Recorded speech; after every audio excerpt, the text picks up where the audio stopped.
Chapter 2. On the third day there was a wedding at Cana in Galilee, and the mother of Jesus was there. Jesus also was invited to the wedding with his disciples. When the wine ran out, the mother of Jesus said to him, "They have no wine." And Jesus said to her, "Woman, what does this have to do with me? My hour has not yet come."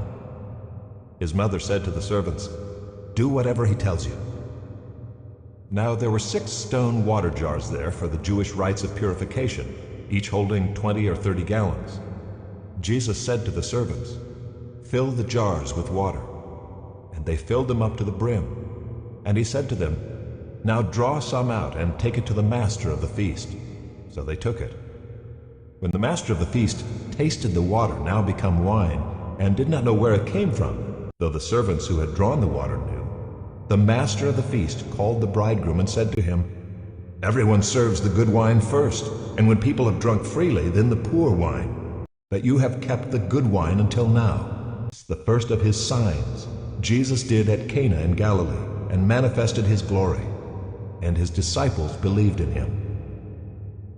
After this he went down to Capernaum with his mother and his brothers and his disciples, and they stayed there for a few days. The Passover of the Jews was at hand, and Jesus went up to Jerusalem.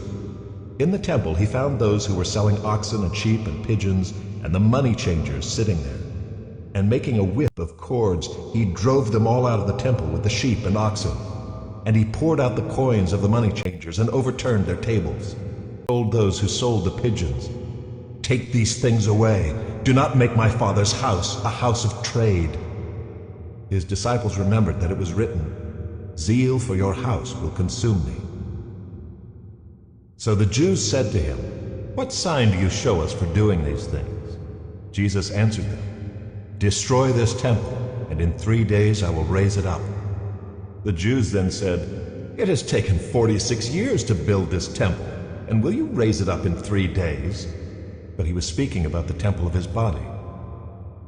When therefore he was raised from the dead, his disciples remembered that he had said this, and they believed the scripture and the word that Jesus had spoken.